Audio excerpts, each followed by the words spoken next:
We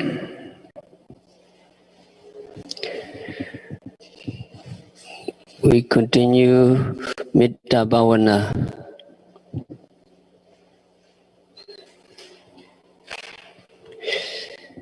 One of the 11 advantages of Mettā Bhāvanā is invulnerability from fire, poison, and arrows. Today we have to listen many stories regarding the advantages of Mettā Bhāvanā. The first story is Sri Lanka story. It refers to a story of a man by the name of Sayādaw.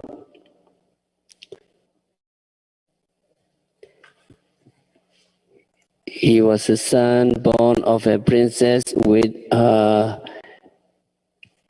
conjugal relationship with a lion.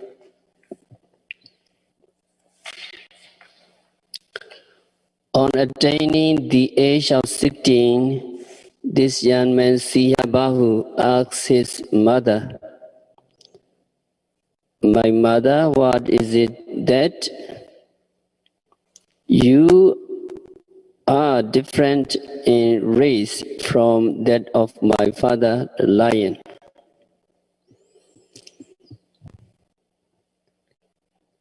Sayādaw's mother recounted what has happened. "My son Sayādaw, I am the daughter of the kings of country of Venga. At one time, on my way to the state of Magadha, together with other travelers, we all came upon this great lion. The whole crowd of travelers except me fled in fear. However, I was unable to lift my foot and run away for my life, exactly as was once formally predicted by an astrologer. An astrologer forecasted that I would have my conjugal relationship with the lion." Sayādaw's mother told to his son.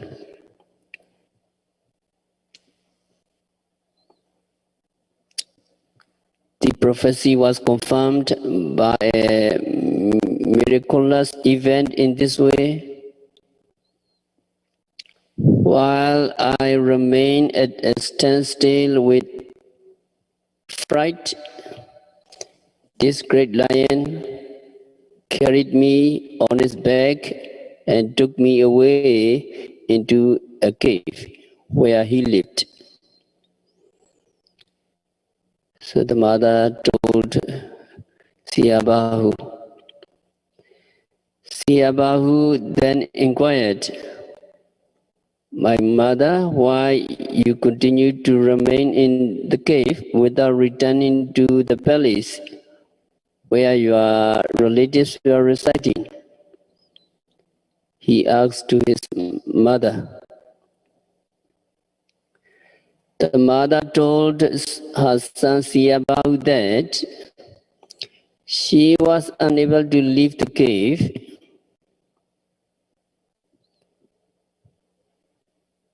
because the mouth of the cave was blocked up with a huge, massive rock. Thereupon, Sayādaw removed this huge rock and left the place, carrying his mother and sister on his shoulder.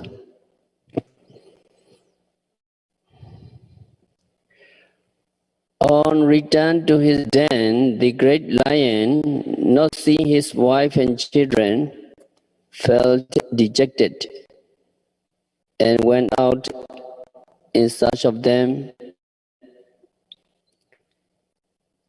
That great lion attacked all people living in the outskirts of the villages where he set his foot.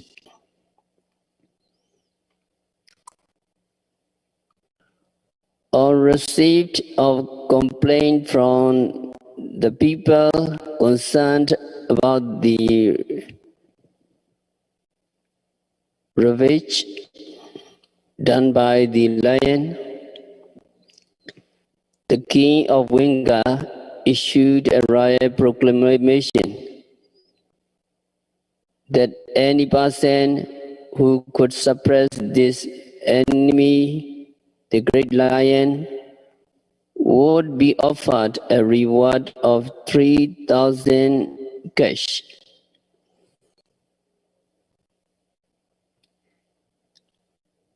Sayādaw came forward to undertake the task of killing the lion. Sayādaw's mother twice prevented her son from doing harm to the great lion, his own father.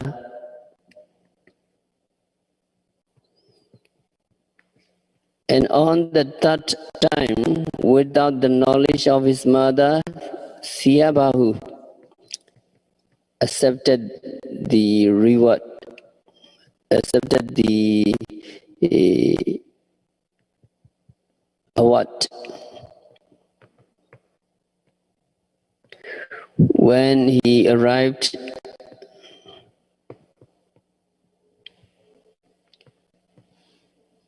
to the palace, the king promised that he would surrender his kingdom to Sayādaw if Sayādaw could quell the danger brought by this great lion. Therefore, Sayādaw left the palace and proceeded to where the lion could trace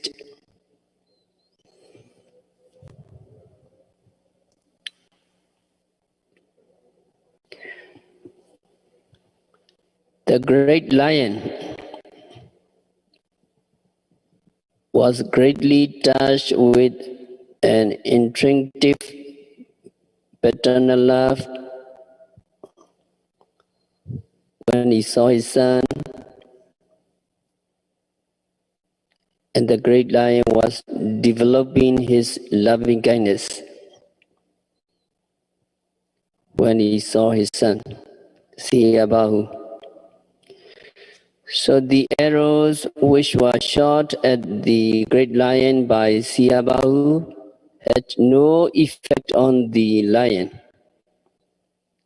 and those arrows were said to have rebounded and dropped before him near his foot by virtue of loving kindness, by virtue of Mettā that had been developed and radiated towards.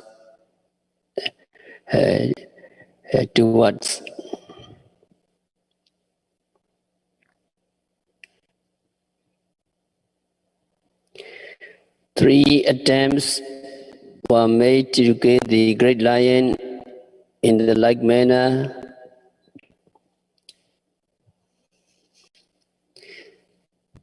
But all arrows bounded back to Sayādaw and dropped on the earth before him.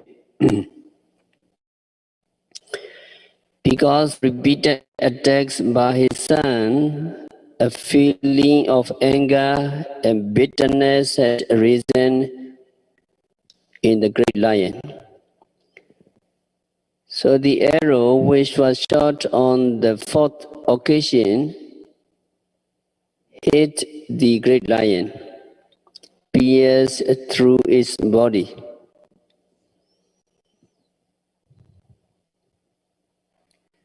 So judging from this incident, it is to be borne in our mind that these 3 arrows had failed to hit and pierce through the lion's body because of the father's love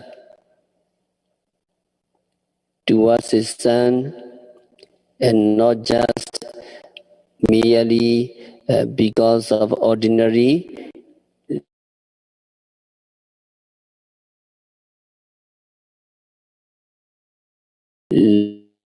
loving kindness.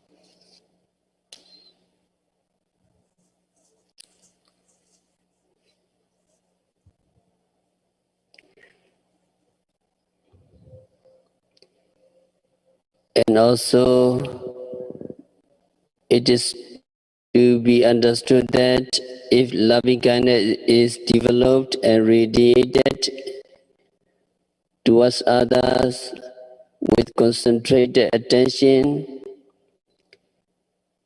it would have a telepathic effect. And the recipients of Mettā would tend to love and respect in reciprocity. Not only human beings, but also animals are likely to reciprocate love.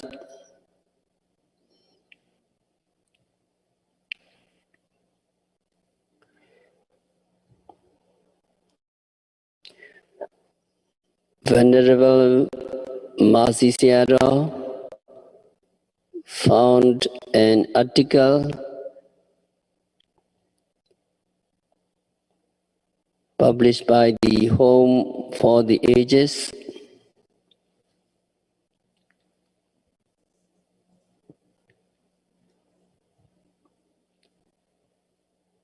in this magazine. It mentioned a particular incident of Mettā.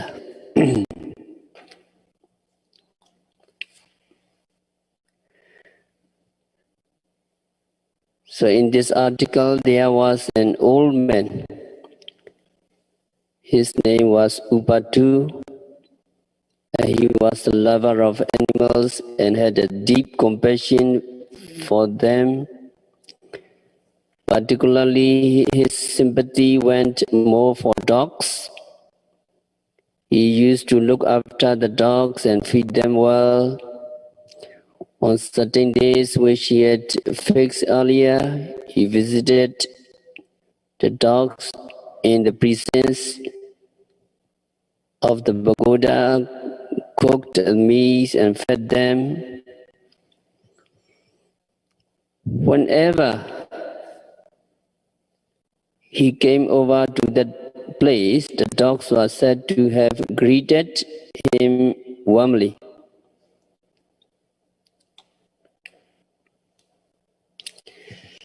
At one time, Upatu and his companions went on a pilgrimage to worship Mettā Pagoda, Marble Bowl Pagoda, situated near a place called Thuzana in Jaito Township. The Venerable Mahasi Sayādaw had also been to these places when he was young, and he had spent about 3 nights there. Mahasi Sayādaw went round for alms in the villages at the foot of the famous Kailasa hill. In this article, it's mentioned that dogs in these villages were noted for their ferocity. They used to attack and bite the strangers in a group. If a person is going to visit a shrine up on the hill, he has to pass through a village at the foot of the hill. One time, when a group of pilgrims led by Upatu passed through the village, a group of dogs came running towards Upatu, and the villagers who were then watching them with anxiety. They assumed that the dogs would attack Upatu. To their great astonishment, however, these aggressive dogs approached Upatu and greeted him by putting their forefeet up with love and affection, as if Upatu was their beloved master.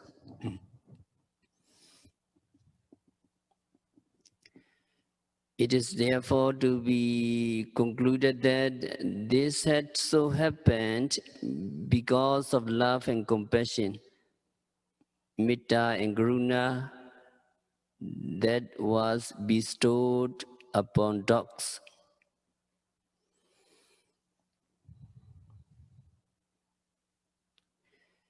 And the fifth benefices, devas also give their love. Number 6 benefices about the protection given by the devas. Number 7, relating to the incidence of invulnerability from fire, poison, and leadership weapons, etc. It has been also mentioned about miraculous escape from injury which could have been brought about by the burning Bhāvanā oil. And immunity from poison as described in the story of Chula Sivatera has been only mentioned in brief. Invulnerability against sharp weapons like knife in the case of Sankecha Samanera has been cited in passing, and a brief story of a cow unharmed by the stroke of a spear has been stated as shown in the commentaries.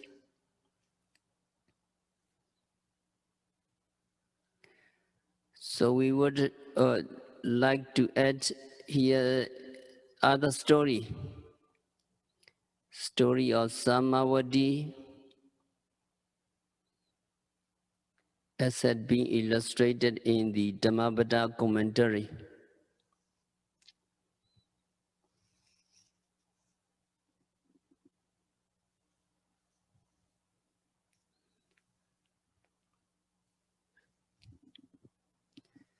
So in the Dhammavada commentary, the story goes like this. During the lifetime of our Lord Buddha, King Utena was the ruling monarch of the state of Kosambi.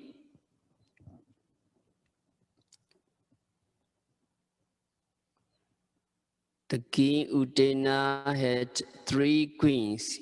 One of them is Vasuladatta.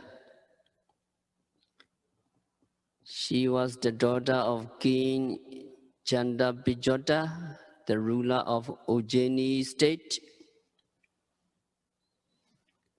And the other queen's name was Samavati. She originally belonged to Badawadi town and was the daughter of a millionaire named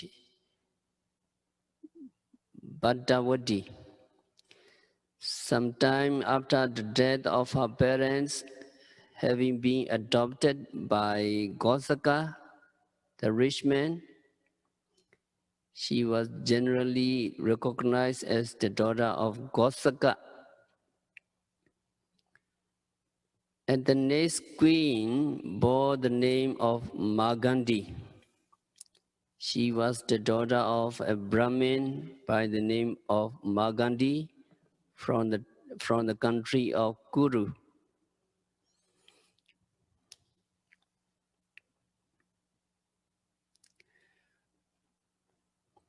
Magandi, the Brahmin's daughter, had a very fair complexion, and she was said to be extremely attractive.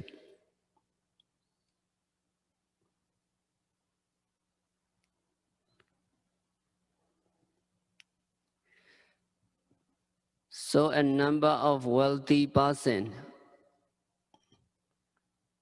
was stated to have made proposal asking for her hands in marriage for their sons. However, these proposals were turned down by Magandi's father.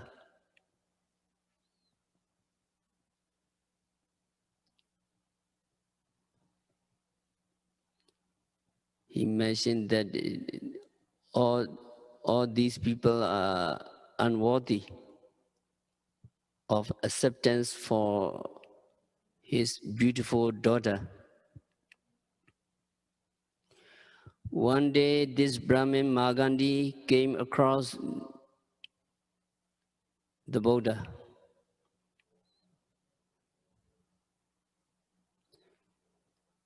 Magandi, the Brahmin, noticed the majestic features and lineaments of the Buddha.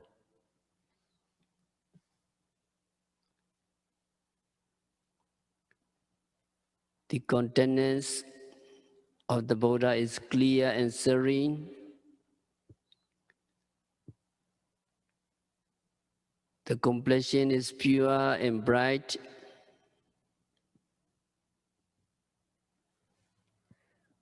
Why the countenance of Buddha is clear and serene, and the complexion is pure and bright?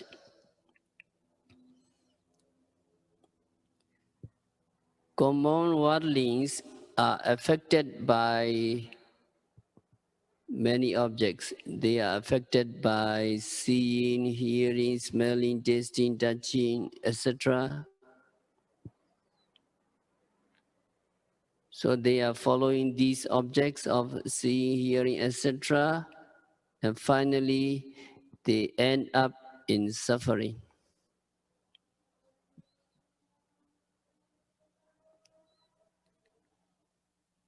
Buddha transcends all these objects.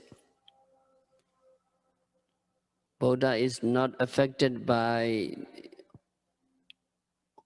all kinds of objects, agreeable or disagreeable.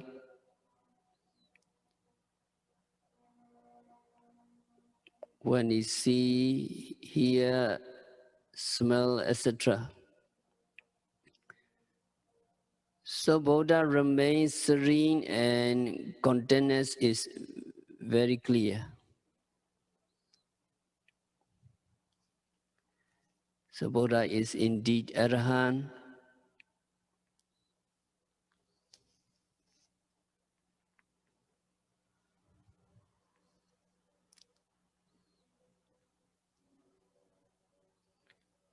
Araham, Arakat, Arakata Araham. Buddha is far away from various kinds of kilesa. He is free and purified from the unwholesome tendency and the 1500 mental defilements.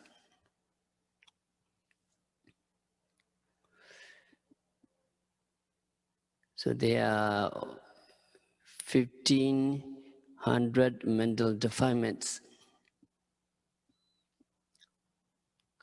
Kilesa. Kilesas are mental states that define our mind. Kilesa are mental states that torment our minds.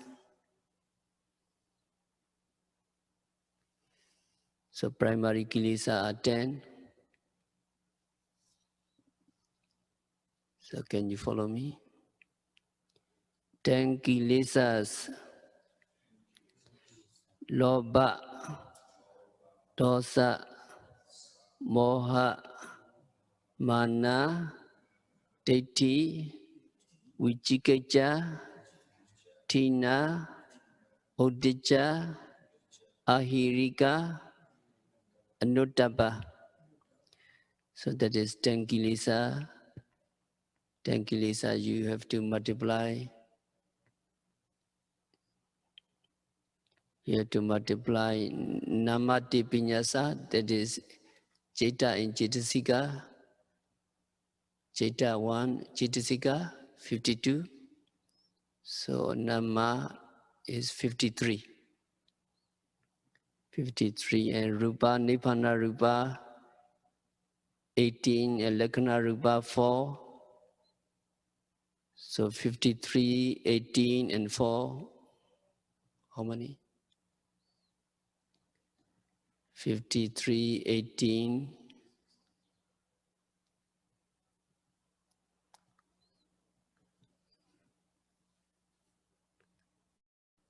53 and 18 and 4.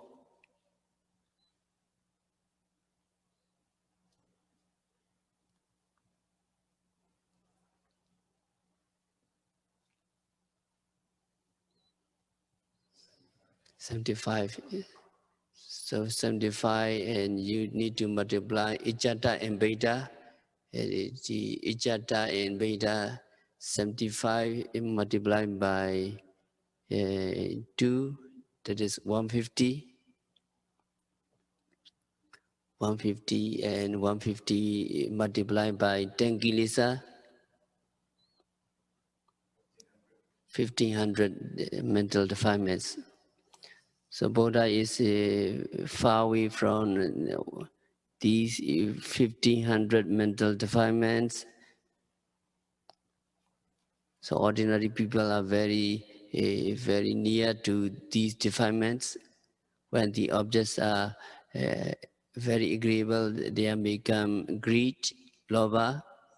When there is disagreeable, they become anger.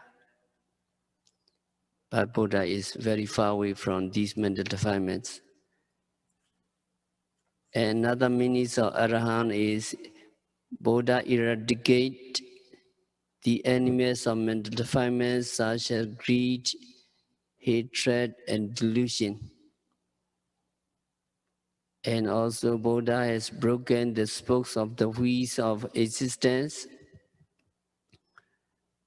And Buddha has nothing to conceal, and he is always pure, whether in public or in private.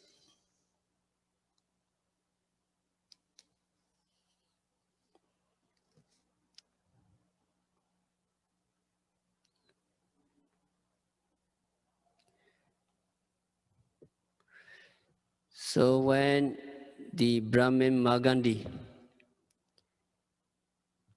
came across the Buddha, he noticed the majestic features and lineaments of the Buddha.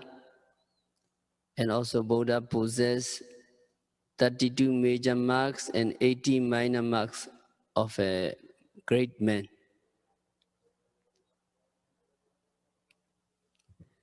So the Brahmin Magandi considered Buddha as being a worthy suitor for his beautiful daughter, and then asked the Buddha,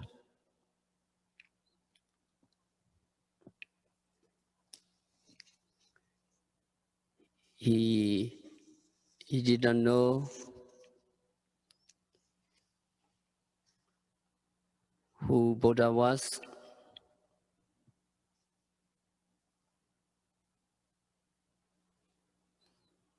And Brahmin asked the Buddha,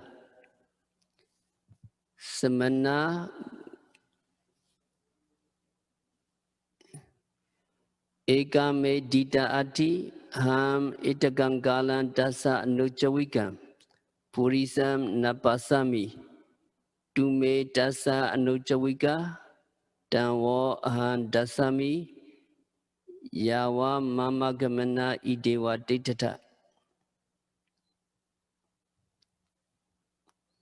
Brahmin asks to the Buddha. That means, O Reverend Bhikkhu, I have a very charming daughter. I have been searching for a man deserving of giving marriage to my daughter all throughout in the past, but to no avail.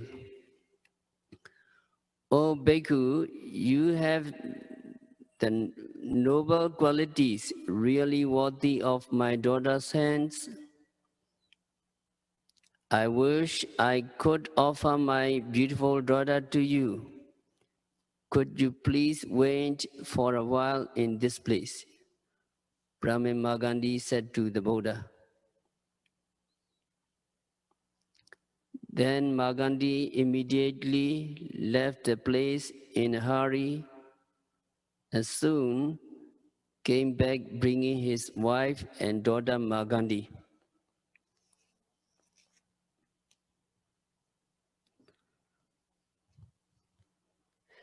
Buddha, after leaving his footprints at the place where he met the Brahmin, proceeded to another place not too far away from the place of their meeting and stayed on. On their return to the site where they first met, the Brahmin Magandi could only find the footprints of the Buddha.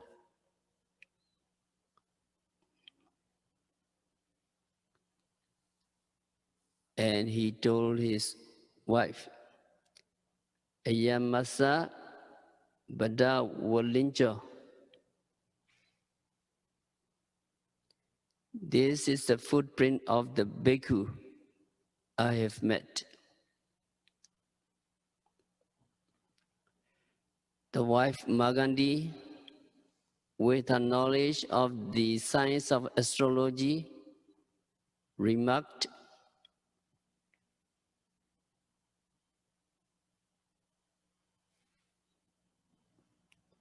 Nayidam Brahmana Pincha Gamma Guna Sevino Bada. O Magandi, the owner of this footprint is a person who had already discarded the sensual pleasures. It is a footprint of a man totally devoid of sensual pleasures, a human passionate desire.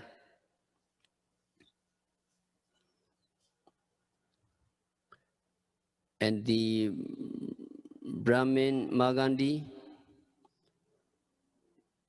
told his wife, Bodhitun Tuni Hohi, shut up your mouth. He said to his wife. Then he followed the direction of the footprints implanted on the surface of the earth. Eventually, they found the enlightened Buddha.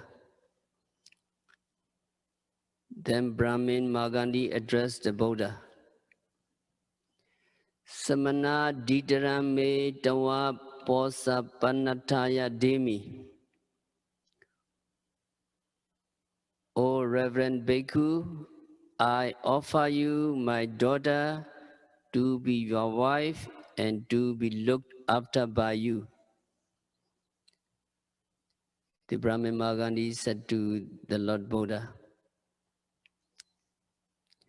Buddha, before replying to him as to whether he would accept the offer of the Brahmin's daughter Magandi or not,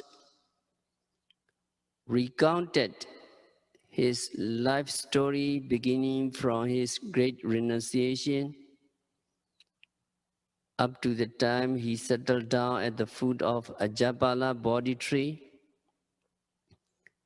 after his enlightenment, and as to how Mara, the evil one, has been shadowing him for 7 years. Mara had been investigating and keeping constant vigilance on him. When Mara, the evil one, knew about Buddha's total emancipation from lust of the flesh and sensuality, he was put to mental distress with full of anxiety. At that moment, Mara's 3 daughters, with a view to giving help to their father, disguised themselves as beautiful divine maidens and tried to allure and entice the Lord Buddha. This was related to him by the Buddha. After that, Buddha went on to explain how he had withstood and eliminated raga, the worldly pleasure or desires, though these very charming and fascinating daughters of Mara had tried to invoke his passion.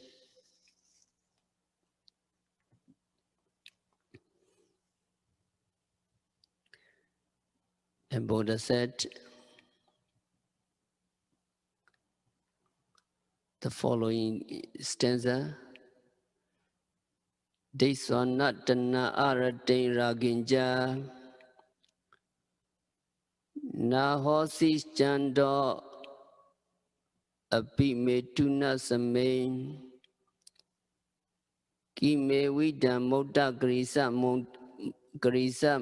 ponam pada binan sampusito na eje. So this is the statement of the Buddha to Brahmima Gandhi. That means no clinging sensual desire has occurred in me, even at the sight of the 3 daughters of Mara. Accordingly, there is nothing to say in the case of your so-called beautiful daughters, Magandhi, a worthless body full of loathsome filth, such as feces and urine. Buddha said, I am not even inclined to touch Magandhi with my foot. After having heard the Buddha's words, Buddha's preaching, both the parents of Magandhi, becoming mindful and aware of the truth of the Dhamma, reached the stage of Anagami Phala and became Anagamis. However, these words of Mettā Sampurna made Magandhi, the daughter, intolerable. She felt so bad and angry that she bore a grudge against the Buddha from that time onwards.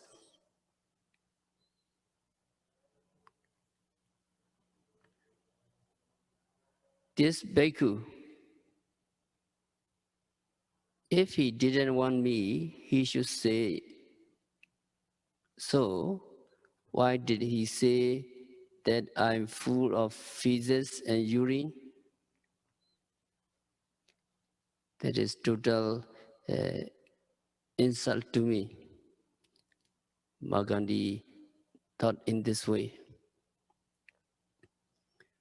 Bearing in mind that she was purposely put to disgrace, Mahatma plotted with wickedness to take revenge upon Buddha at one time or the other when she got married to a person of her own choice.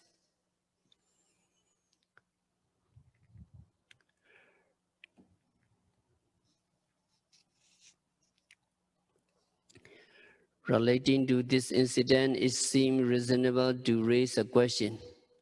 As doesn't Buddha know that Mahatma would bear a grudge out of resentment? Yes, indeed, Buddha was well aware of it.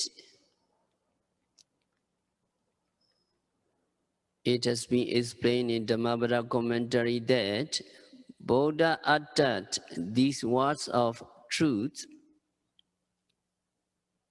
Mettā purposely, knowing fully well that only by preaching in that manner his parents would attain Anagami Phala, and that the speech was delivered after due consideration of the benefits which would be derived by them as against the revenge which was sure to be hedged against him by Dr. Mahatma.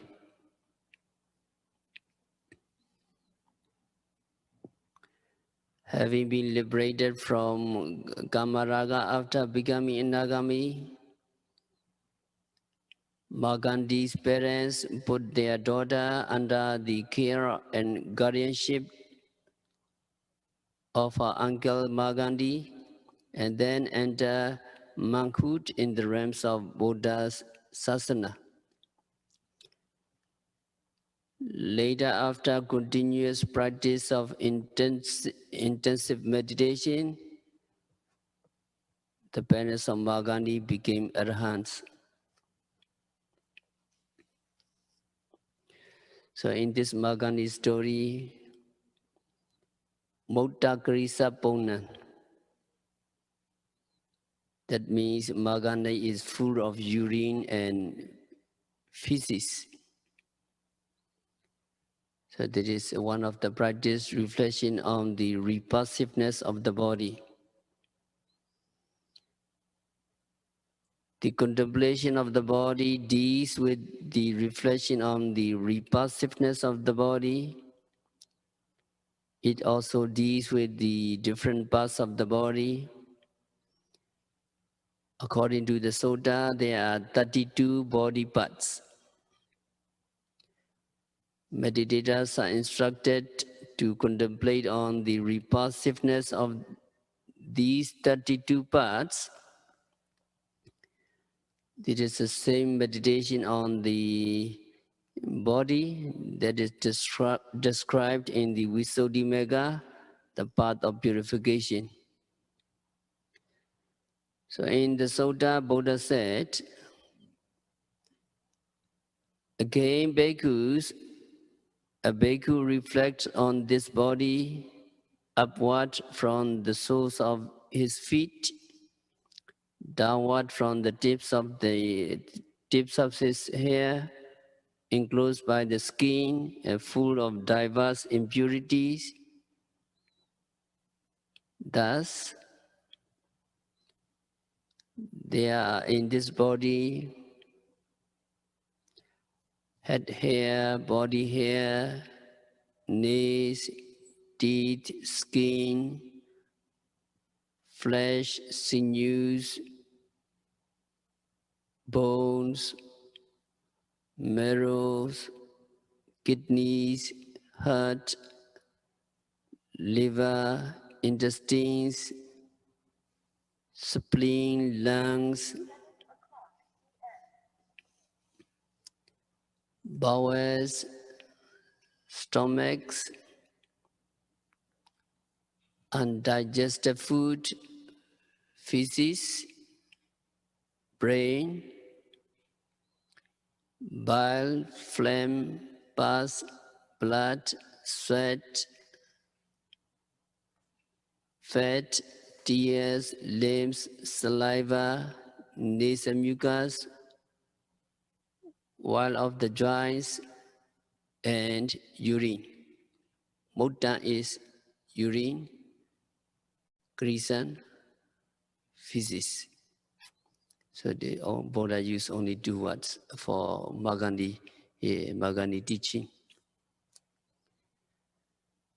So meditators survey their own body, look at it mentally, see the 32 parts of the body, and contemplate repulsiveness with respect to these parts. For some meditators, the meditation on the repulsiveness of the body is difficult to understand and to accept. This difficulty should be a reminder to look at these kinds of meditation with an open mind. With an open mind, a firm dedication to freedom from suffering, meditators may come to understand why this meditation was praised by the Buddha. So Buddha said, bhikkhus, when one thing is developed, repeatedly practiced, it leads to a supreme sense of urgency, it leads to supreme benefits, it leads to supreme cut-off of bondage, it leads to supreme mindfulness and full awareness, it leads to acquisition of knowledge and vision, it leads to a happy life here and now, it leads to realization of fruits of clear vision and deliverance. What is that one thing? It is mindfulness. Occupy with the body. And again, Buddha said, bhikkhus, meditators experience the deathless who cultivate mindfulness, occupy with the body. So in this story, Magandi's father, Magandi's parents listen to the Dharma stanza, the Mettā Karisa Pona Idam. Magandi is full of urine and feces. After hearing this, they practiced meditation and they became anagami. So we stop our discourse for today. We continue next week by practicing Mettā Bhāvanā, by developing Vipassana meditation continuously and meticulously. May all yogis be liberated from all suffering. May all yogis realize the real peace in the very near future.